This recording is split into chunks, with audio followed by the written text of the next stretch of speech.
n'empêche pas de manger en quantité quand même. Et puis souvent, quand on fait ça, on fait des salades à côté. Donc si on prévoit aussi quelques protéines végétales, des salades de lentilles, de pois chiches, des choses comme ça, ça va bien aussi. Alors il y a des végétariens qui mangent des œufs. On peut également cuire des œufs dans la braise.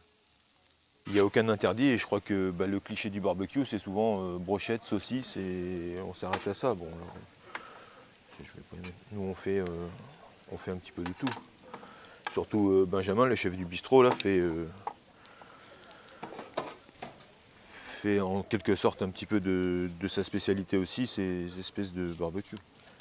Je pense que c'est une question d'organisation. Faut juste que les gens qui font ça, quand ils font le barbecue, qu'ils pensent un petit peu plus à l'assaisonnement et à des cuissons différentes. On a à certaines saisons, on cultive des champignons, des pleurotes très grosses qu'on peut mettre à mariner avec du soja. On les met à mariner 24 heures avant. On les met sur le barbecue et ça nous fait vraiment un truc très charnu, quoi. On dirait presque un morceau de viande une fois que c'est cuit, quoi.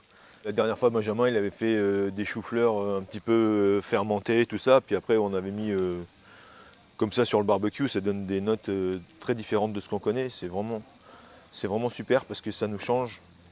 Encore une fois, c'est plus récréatif. Parce que ça a des saveurs qu'on n'imagine pas. Et en fait, comme il y a de l'eau dedans, ça cuit beaucoup avec l'eau de végétation. Et c'est vraiment très charnu. Donc quand c'est un petit peu mariné, on a vraiment des choses très différentes de ce qu'on connaît en saveur. Et je pense qu'en tant que restaurateur, on a aussi cette mission de pouvoir amener les gens à manger un petit peu différemment. Quand on est sur la cuisine classique, c'est un peu plus maîtrisé. Là, il faut qu'on improvise la flamme quand même et la chaleur que ça dégage.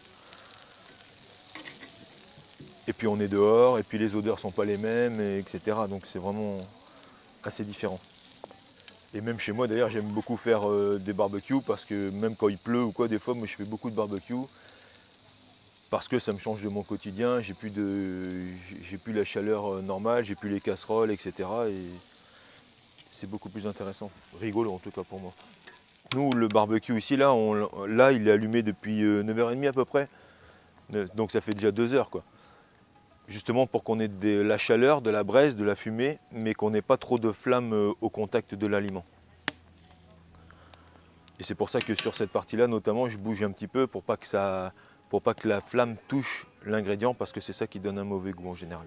Franchement, j'ai pas de recette, c'est aller au marché, se faire plaisir avec ce qui nous fait envie sur le moment et de le cuire. Il n'y a pas de recette magique, quoi. Il y a un combo, c'est souvent le gingembre, la citronnelle, la sauce soja sucrée, parce que ça enrobe un petit peu aussi l'ingrédient. Et tout ça fait un mélange quand même sur le barbecue qui est assez sympa. La moutarde aussi. Ouais. J'aime bien, selon les légumes, utiliser un petit peu de moutarde pour assaisonner le légume parce que ça fait une petite croûte aussi. Mais ça dépend des légumes. Et puis ça dépend des envies, quoi.